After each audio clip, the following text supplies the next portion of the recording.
Olá, professor e colegas. Neste vídeo, nós apresentaremos o seminário sobre o Barroco.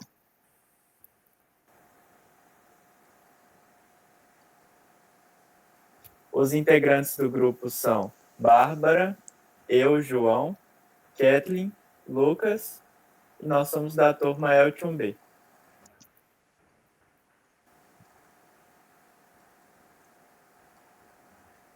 Barroco.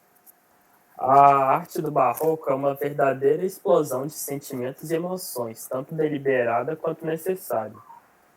Isso porque, se voltarmos ao passado, veremos movimentos artísticos que reprimem fortes emoções, a fim de favorecer uma visão idealizada de controle, harmonia, beleza e perfeição. Mas a arte é também expressão da vida e, portanto, a supressão das emoções foi inevitavelmente substituída pela dramaticidade e exagero dos mesmos. Assim, para compreendermos a aparência da arte no Barroco, é essencial conhecermos a trajetória que a arte cursou nos tempos de antanto. O classicismo. O classicismo foi um movimento artístico-cultural da Europa que surgiu na Itália, na época do Renascimento, que representou a transição entre a Idade Média e a Idade Moderna. Entre suas características, que são muito influenciadas pelo período, o Renascimento, são o racionalismo, um sentimento de nacionalista, a tentativa de compor, de retratar uma perfeição moral, baseada num equilíbrio clássico, na harmonia e na simetria, ou seja, uma forma de imitação da natureza. Por isso ela é chamada de arte mimesis. Entre os temas que são retratados nessas obras estão os temas religiosos, mais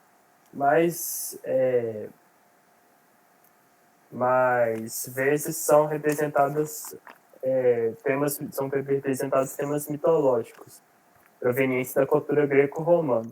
Portanto, há nessa arte a valorização da antiguidade clássica e do paganismo. Neles há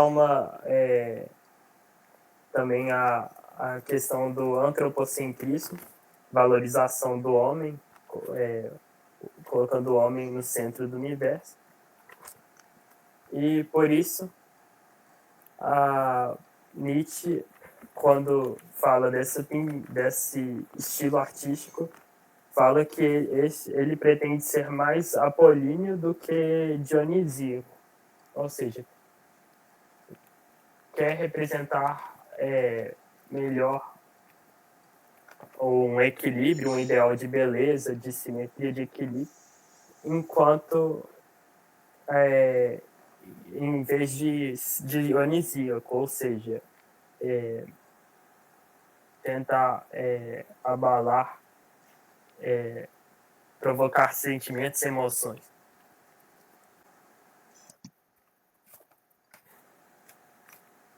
O maneirismo foi um movimento artístico, também surgiu na Itália. Foi considerado uma ponte entre a Renascença e o Barroco. Ele foi considerado a decadência do Renascimento clássico. Os artistas dessa época procuravam adotar um estilo pessoal, como o próprio nome fala, uma maneira, termo popularizado por Giorgio Vasari.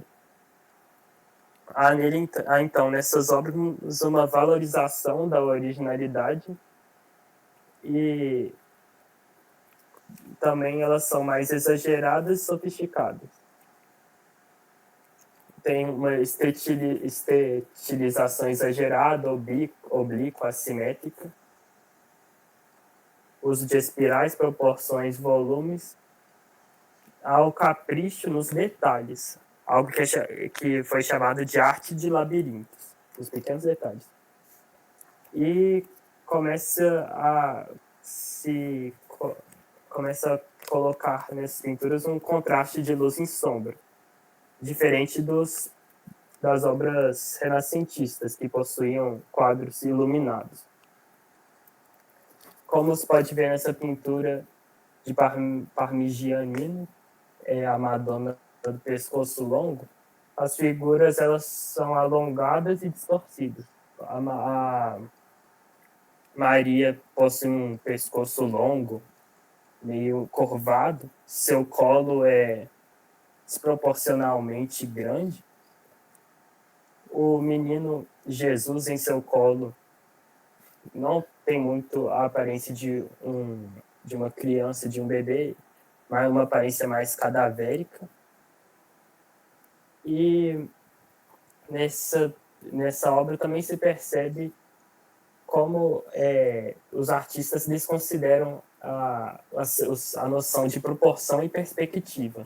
Como o personagem no terceiro plano, que é um personagem que acaba muitas vezes sendo passado despercebido pelo espectador.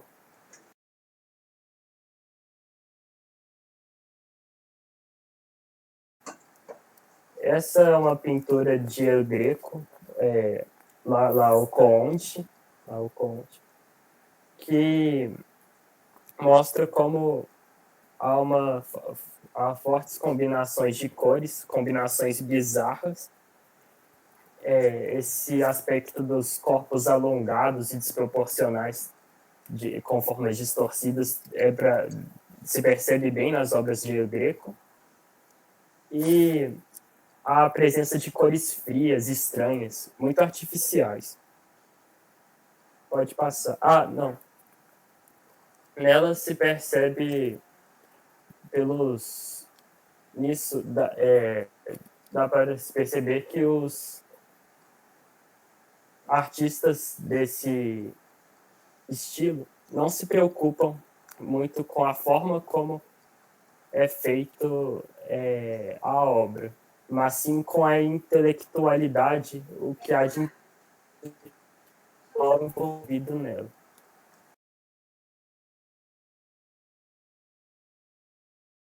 Agora eu vou falar um pouquinho sobre o Barroco.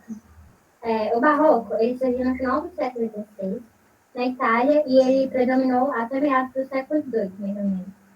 A gente pode falar que o Barroco ele foi um estilo de época pela oposição e pelo conflito, e por consequência acaba revelando uma forte angústia existencial. O Barroco também ele é caracterizado pela maioria das suas obras, se não todas, terem uma forte influência religiosa. As pinturas barrocas também, elas vão muito para aquele lado de apelo sensorial. A gente também tem no barroco estilo de apresentação de opostos. Também temos composição assimétrica em diagonal, que na verdade é para te revelar de uma forma grandiosa. De uma forma grandiosa, monumental, retorcida, essa arte barroca. O barroco também, ele é bastante acentuado no contraste do claro e do escuro, que é aquele famoso jogo de luz e sombra, que era um recurso que eles visavam para intensificar a sensação de profundidade, para deixar as pinturas mais profundas, mais e para observando e se sentisse na cena. O barroco são pinturas bastante realistas, que abrangiam todas as camadas sociais. Os pintores eles escolhiam cenas de um ápice assim, maior da história, como a gente pode observar nessa pintura, o sepultamento de Cristo de Caravaggio, que a gente também pode perceber, além desse jogo de luz e sombra, a gente pode perceber a inclinação de Cristo em um patamar inferior ao demais, as mulheres com os céus como uma forma de dramatização, que a gente pode observar. E o barroco também, ele não se caracterizava pela luz ser projetada de uma forma natural.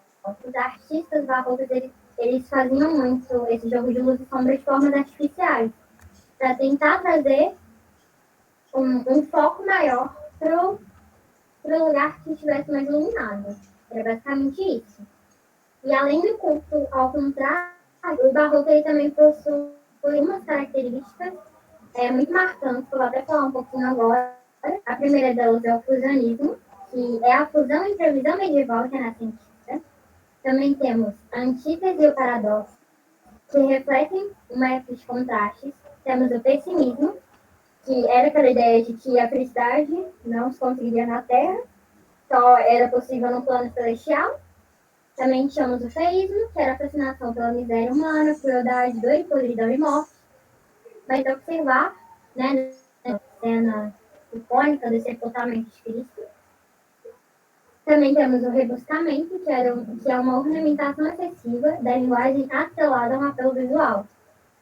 Até por ser puras, eles apelavam muito para o visual, para tentar passar, igual eu falei, aquela sensação de realismo, da pessoa que estivesse observando realmente sentisse na cena. Também temos uma hipérbole, que para quem não sabe é o exagero, que está muito nas obras barrocas. E também temos, por último, a sinestesia, que era um apelo sensorial, eram sentidos. No caso da visão, né? Porque o que a gente visualizava era assim, o ponto, o foco da maioria dos artistas barrocos. Agora nós vamos apresentar algumas obras do Barroco, iniciando pelo Guido Reni. Guido Reni foi um famoso pintor e também músico barroco que viveu de 1575 a 1642, sendo formado em música pelo pai Daniele Reni. Por volta de 1595, aderiu à Academia del Naturale, passando pelos modelos de Annibale e de Rafael, do qual copiou várias vezes o êxtase de Santa Cecília. A partir de 1600, passou a maior parte de sua vida em Roma, recebendo numerosas encomendas dos papas, cardeais e casas aristocráticas. Esteve também em Paris e Nápoles, mas voltando sempre para Roma e, por fim, voltou para Bolonha, onde morreu. Agora vamos falar sobre uma das principais obras de Guido Reni, iniciando primeiramente com a história de São Sebastião. São Sebastião foi um mártir dos primeiros séculos da Igreja Cristã, por professar e não renegar sua fé em Cristo. Ele nasceu em Narbona, na França, no ano de 256 da Era Cristã. Ainda quando jovem, se mudou com a família para Milão e se alistou no exército de Roma, se tornando soldado predileto do imperador Diocleciano. Logo após, conquistou o posto de comandante da guarda pretoriana. Secretamente se converteu ao cristianismo, abandonando seu posto militar. Por ter se tornado cristão, foi capturado por seus antigos companheiros e amarrado a uma árvore, sendo flechado para morrer. Apesar das feridas, São Sebastião foi resgatado por algumas mulheres e sobreviveu. A partir daí, passou a fazer visitas frequentes aos cristãos presos que aguardavam para ser levados para o Coliseu, onde seriam devorados pelos leões ou mortos em lutas com os gladiadores.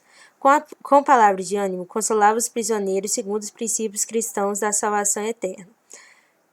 Foi denunciado devido à sua atitude ao imperador Diocesano e açoitado até a morte. Seu corpo foi jogado no esgoto público de Roma para que não fosse venerado como mártir pelos cristãos.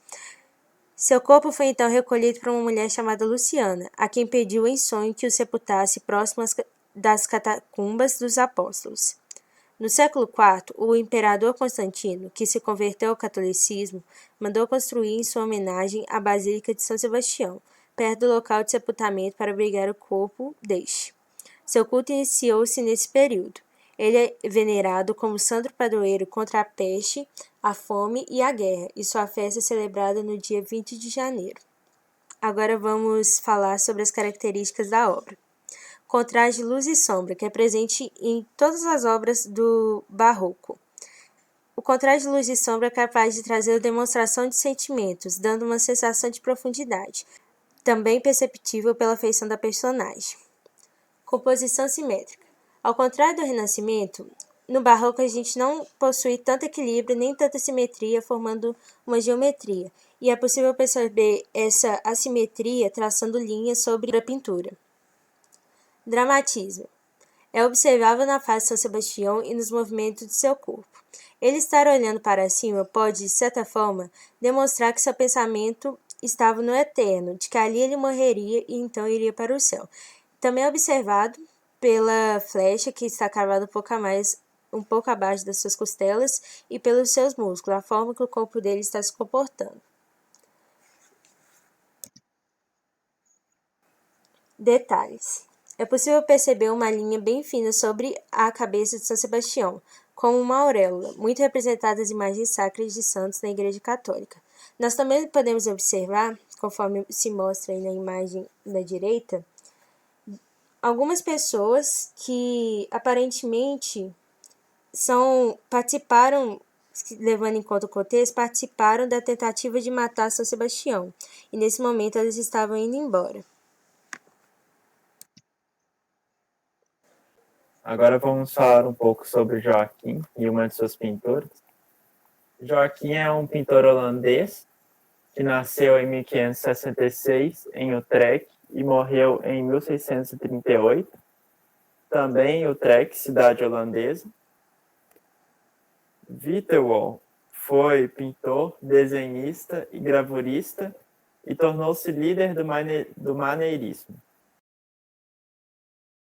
Como já foi dito, São Sebastião não negou a sua fé diante do imperador, que acabou por condená-lo à morte. Foi amarrado em uma árvore e ali seria alvejado por flechas. Nessa pintura pode-se observar o maneirismo pela representação de figuras elegantes em poses distorcidas, poses intencionalmente distorcidas, como é o caso de São Sebastião, no centro da pintura. O barroco, pelas sombras e luzes, a perspectiva com personagens em diferentes planos, destaque e contraste do branco e do vermelho, e a representação de um anjinho com excessos acima de São Sebastião.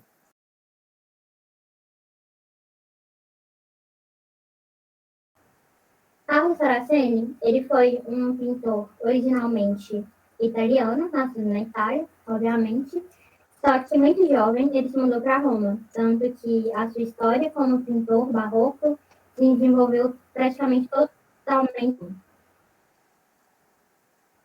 Carlo Saraceni, ele nasceu em Veneza em 1579, não sabe-se a data exata, e morreu dia 16 de junho de 1620.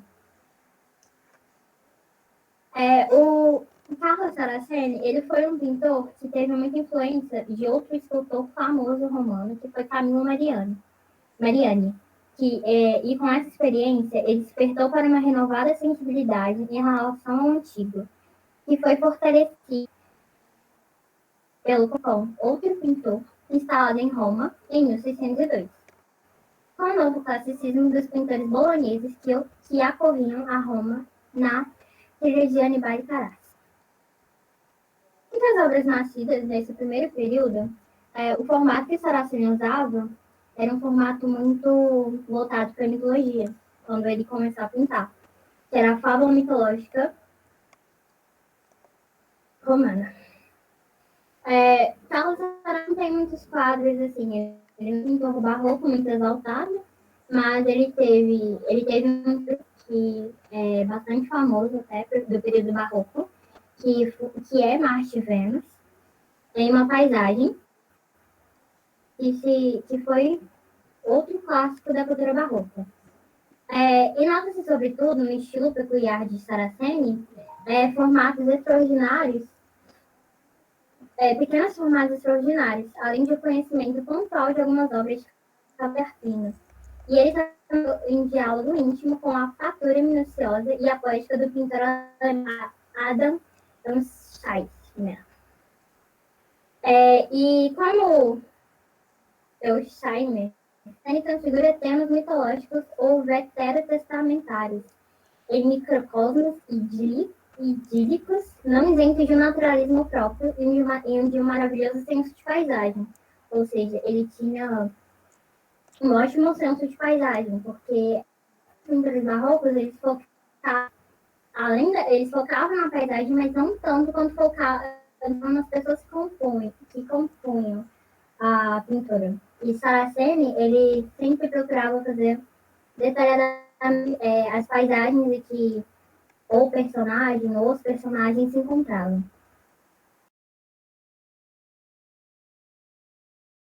Aqui a gente observa outra obra famosa de Sanaá, que é Sebastião. A gente pode perceber técnicas utilizadas na pintura clássicas do Barroco. Jogo de luz e sombra, que é para trazer essa profundidade à imagem. A gente também tem um realismo extremamente chocante, que é o fato da flecha estar na virilha e tal, e um expressivo sentimentalismo que a gente percebe no personagem da imagem. E também temos uma forte característica nas obras de Saraceni, que ele gostava muito de uma técnica que era o óleo escuro. E agora, analisando a obra, em relação, porque nesse seminário a gente teve 3 obras de Sebastião. E essa obra de Sebastião de Carlos, ela se difere das outras pelo fato de o personagem principal se encontrar deitado sobre o manto, como na imagem, nas pinturas anteriores a gente viu. Outro pintor, como a conta, mostrou o chão amarrado num tronco, com um anjinho em cima e diversas pessoas compondo a cena. Nessa obra a gente já pode perceber que o personagem está solitário e que ele está com uma expressão de deleite, uma imagem até um pouco contraditória com o contexto da história, por ter uma flecha na virilha e a expressão não ser de necessariamente dor, e sim de um deleite, de algum certo prazer em relação ao acontecimento. E também podemos perceber, né, igual a subcontexto em relação às demais obras anteriores de Sebastião, e aqui a gente vai falar daqui a pouco. É esse fato de que Sebastião não parece ser uma pessoa que acabou de ser flechada na virilha, né? Peter Paul Rubens. Peter Paul Rubens foi um pintor brabantino, ou seja, ele nasceu entre a Bélgica e Países Baixos, em Segen. É um pintor, o estilo dele é barroco, portanto, o estilo é extravagante, enfatizando movimento, cor e sensualidade. Suas obras são contra-reformistas e possui a sua temática é contra-reformista, tem retratos e pinturas históricas de assuntos mitológicos e alegóricos. Nessa obra, Sebastião, de Peter Paul Rubens, mais uma vez, o santo ele está amarrado a uma árvore e flechado não só por uma, mas várias flechas. Mesmo assim, por estar vulnerável desse jeito, sua afeição não é de temor e medo da morte, mas sim uma fé, uma confiança que ele leva acima, provavelmente levando acima na direção da luz, que provavelmente representa Deus. Agora a gente vai falar sobre Nicolas Poussin. É um pintor francês que nasceu em 1594 e morreu em 1665. Seu estilo é o barroco, além de ser representante do classicismo, e ele geralmente reproduz as feições humanas de modo mais sério. Nessa obra, O Martírio de São Erasmo, o mártir está deitado numa espécie de banco na parte inferior da obra, descalço e com os punhos amarrados, o que remete à fragilidade. Um sacerdote de vestimenta branca tenta convertê-lo à religião pagã, à fé pagã, apontando para uma escultura de Hércules. Todos os personagens parecem aguardar a resposta, mas ele se recusa e arrancam suas vísceras. A representação do barroco está nas cores vibrantes, o azul, o vermelho, o dourado.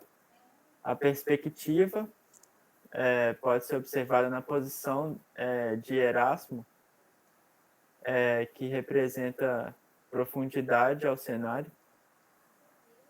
E, mais uma vez, os anjinhos com excessos na parte superior da pintura.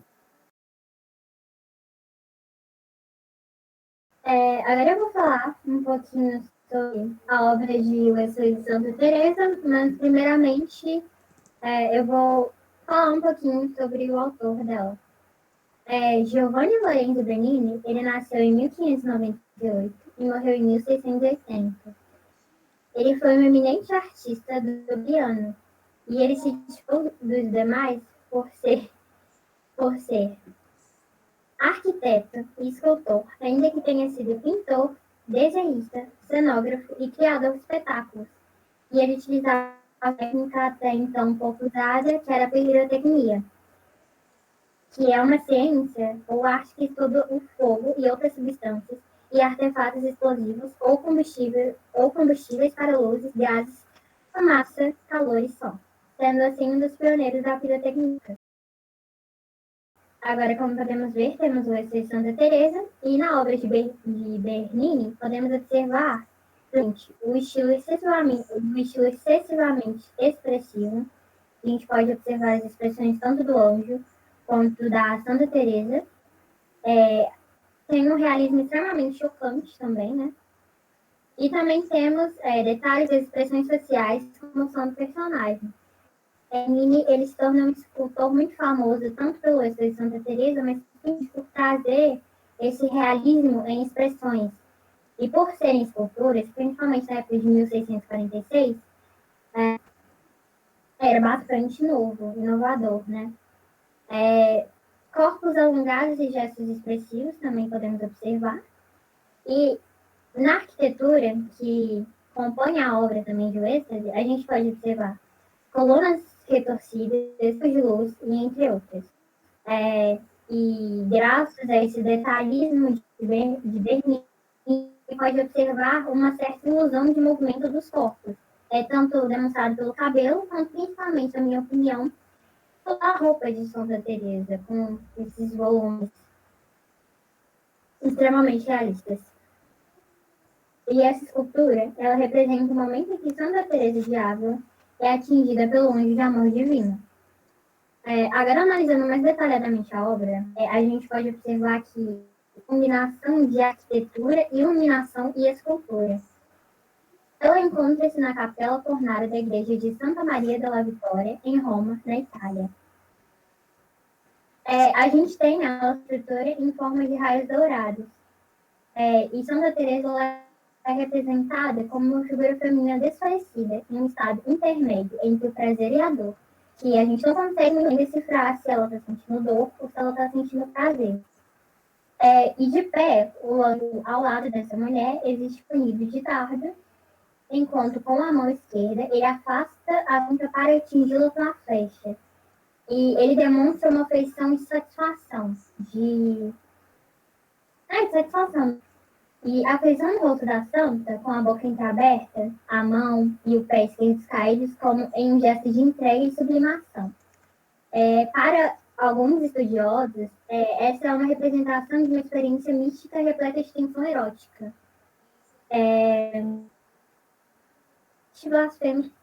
Blasfemo poderíamos pensar, mas essa não é do escultor.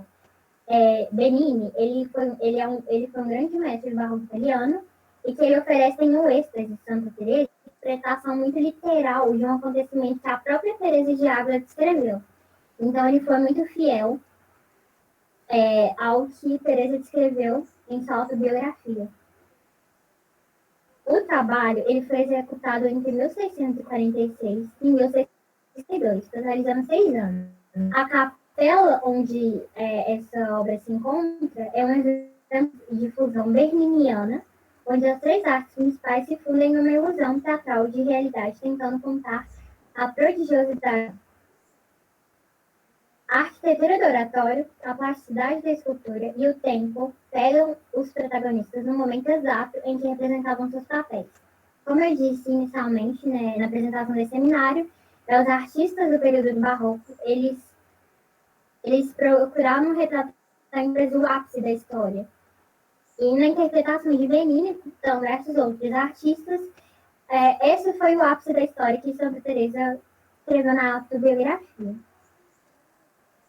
A escultura de Bernini, ela foi feita em mármore e ela representa uma santa desfalecida numa nuvem, expressando na face uma mistura de êxtase e exaustão.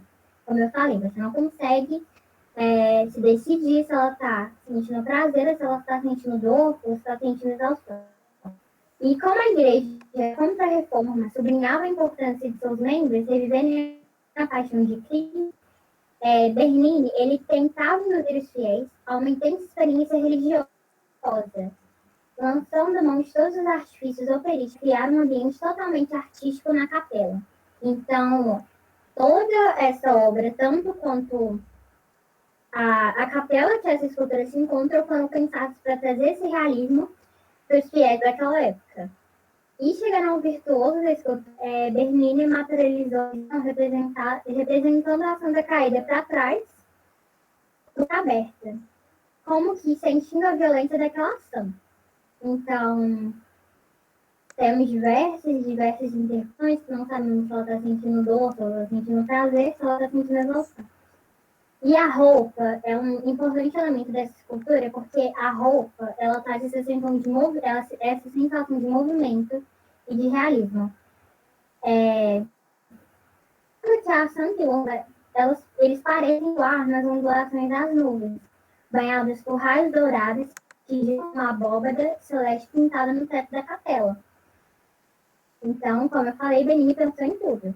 O virtuosismo artista com a textura faz a carne do mármore branco, que parece estremecer de vida. Igualmente convincentes são as plumas das asas do anjo e a inconsistência das nuvens.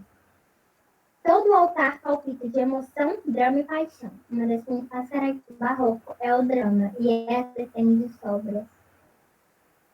E a gente também não pode deixar de falar que o anjo ele é um nobre e que claramente está se sentindo vitorioso com aquele momento que ele está prestes a flechar a Teresa de Ávila no coração. Salvator Rosa. Salvator Rosa foi um pintor italiano, nasceu em Nápoles e atuou em Nápoles, Roma e Florença. Seu estilo é barroco e também ficou conhecido como Eterno Rebelde, por seu estilo extravagante, quase romântico. Pintava paisagens com cenas pitorescas, turbulentas, acidentadas, povoadas por pastores, bandidos e soldados, o que revela esse lado rebelde. O Gianfranco aconselhou a se mudar para Roma e teve suas artes financiadas pelo cardeal Giovanni Carlo de Médici.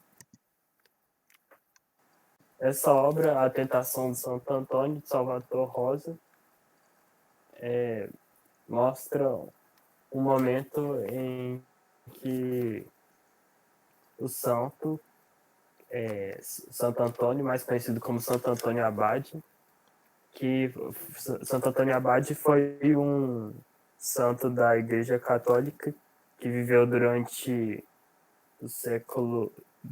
os anos 300 depois de Cristo, e durante sua vida ele foi tocado pela palavra do Evangelho e resolveu se exilar num deserto e viver como um eremita.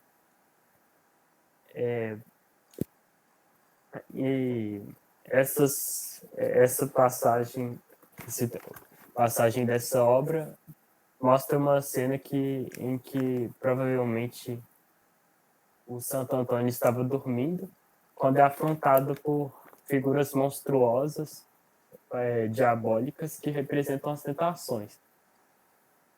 E essa obra revela esse caráter, enfatiza esse caráter rebelde de Salvator Rosa, já que não parece haver nenhuma força benévola para conter as forças do mal que vem perturbar Santo Antônio, a não ser a cruz que este ergue contra o monstro. Assim, parece que o mal toma conta e o divino quase não se encontra. O que mostra como as pessoas se sentiam confrontadas, se sentiam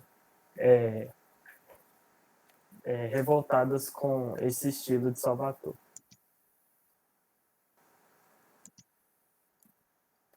É isso. Espero que tenham gostado.